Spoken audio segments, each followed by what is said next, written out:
Africans, I want you to take a look. I want you to take a look. This is night in Holland. Almost everywhere is like this. You see, this is what you need in Africa, electricity. If you have electricity, you can do everything. Most people, most Nigerians are only interested in finished products.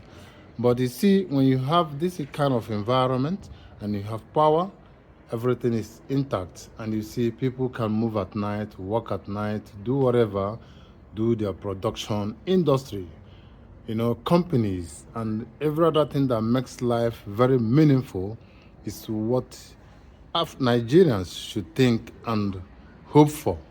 This is all I've got for you guys this evening or right now. This is it. It is nice to see a nice view. Thank you.